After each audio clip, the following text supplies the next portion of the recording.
So we are the three Javateers, and we decided that we were going to work on a Pacman game.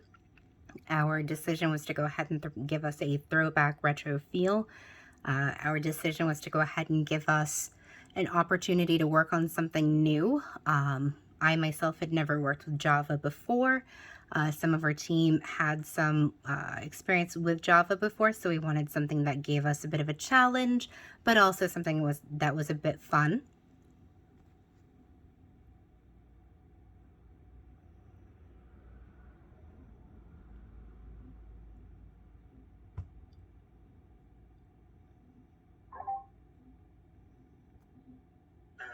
Sorry, That's okay. I got a bit lost.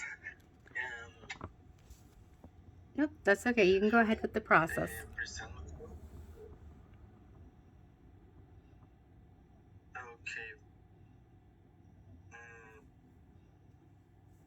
Hello, I'm Michael. And I'm going to show like a preview of the code and the sorry. It's okay, you got this. Okay. Hello, I'm Michael. I'm going to show a preview of the code and the executing program. So, it's a Pacman retro game made in Java. It consists only of two classes, two documents, and where we create a board. I think it's the most important and difficult part of the process, because it's important to be exact with all the values.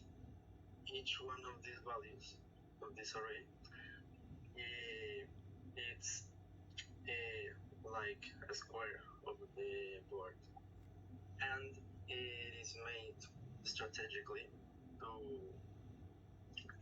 not get in trouble. Can you give me a second? Sorry.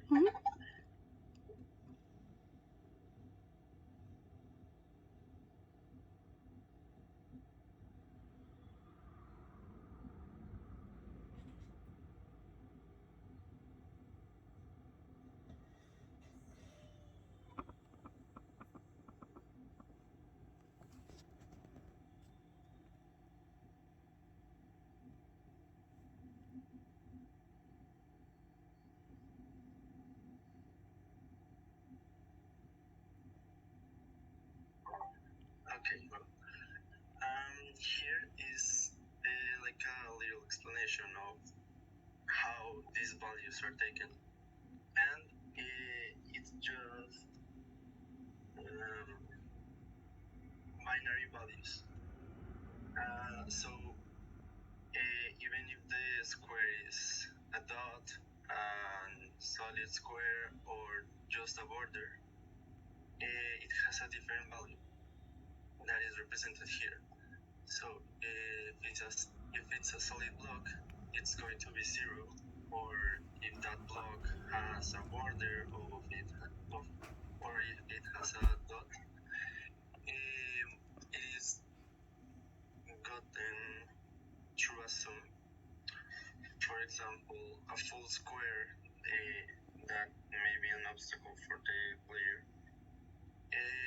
It's a combination of a solid block, a border in each of its sides, and if it's a blue dot, like a point, is 16, and if it has any borders, top or bottom, that's how it's taken. And the binary forms are for making the interaction between the player and the environment by using bitwise operators. Let's just compare and make Pacman not to go through a wall or something. We can see execution of the program. Just press enter, and here's the game working.